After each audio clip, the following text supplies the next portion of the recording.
Outra forma de se aprender grego um pouco mais é tentar escrever suas próprias histórias, não importa o nível de vocabulário que você tem.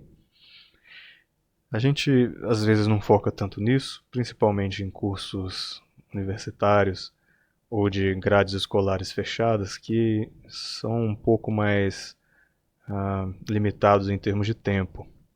Então não é comum você aprender se desafiando dessa forma, até porque é importante ter alguém para corrigir isso, né? E dar um feedback para você. Então tem muita gente também que não está nem preparada para corrigir redações em grego antigo.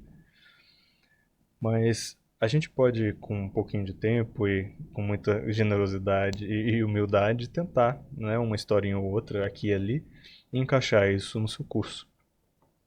Tentei pelo menos mostrar aqui para meus alunos como que funciona uma pequena história, uma crônicazinha, um contozinho, como que você faz isso usando o vocabulário básico aí de 200 palavras, entre 200 e 400 palavras do grego. Então eu coloquei aqui em um Google Docs e deixei disponível para eles. E coloquei, por exemplo, uma pequena história do próprio app Biblingo. O app ele faz as suas próprias composições e coloca essas composições no nível específico de cada aluno. Então você vai ver composições para quem sabe só 5 palavrinhas do grego. Você vai ver composições para quem sabe 100. Então essa aqui é da lição número 1, bem simples. Então você vai ver aqui que está tudo nominativo praticamente, ó. E a Delphi, o Carpos. Então você tem aqui um personagem, uma personagem, duas personagens. Deixa eu ver aqui. Pronto, assim fica melhor. Então você tem um personagem, duas, três, quatro, cinco, seis, sete. Basicamente uma lista de nomes com os seus artigos. Aí aqui você tem o primeiro verbo, né? Só aqui você tem o primeiro verbo, o verbo ver. E aí tem um segundo verbo aqui, não poderiam ter e outro verbo aqui. Então, três verbinhos, basicamente recitando o que eles tinham ensinado na lição anterior.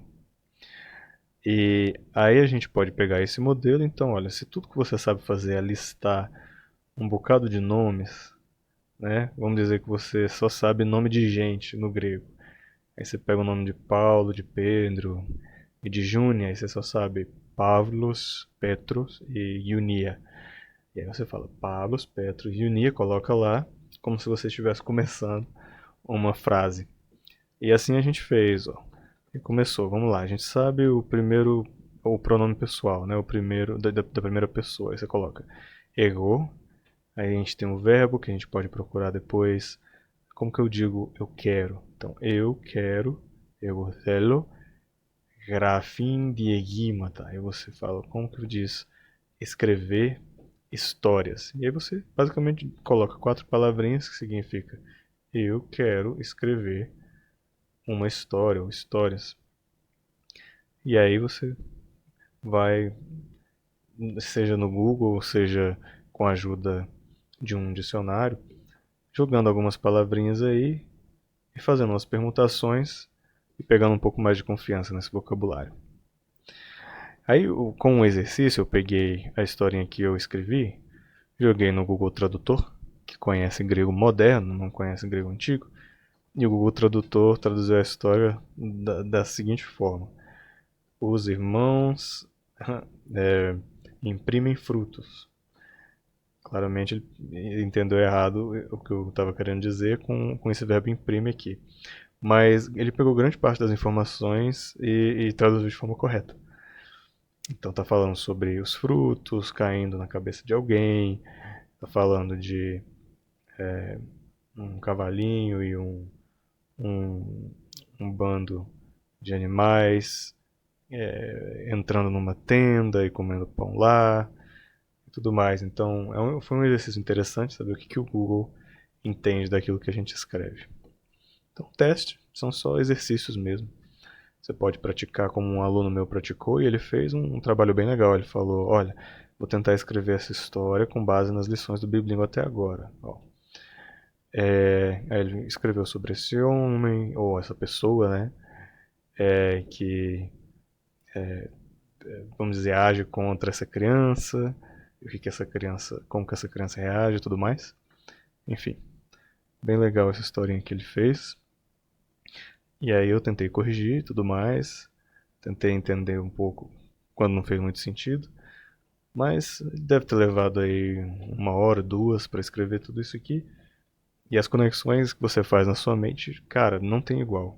Quando você tenta de fato produzir escrito, aquilo vai assentar muito melhor, solidificar muito melhor na sua cabeça. E isso aqui foi um exercício de tradução de João 3. Esse aluno meu jogou João 3 e colocou 3 a 21, mas acho que é basicamente um desses versículos aqui, e tentou fazer uma tradução bem grosseira, né? Uma tradução bem básica. E depois a tradução básica, que essa aqui é a tradução básica.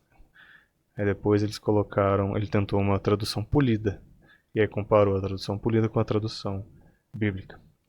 Então são só alguns exemplos de atividades que os meus alunos fizeram no semestre anterior.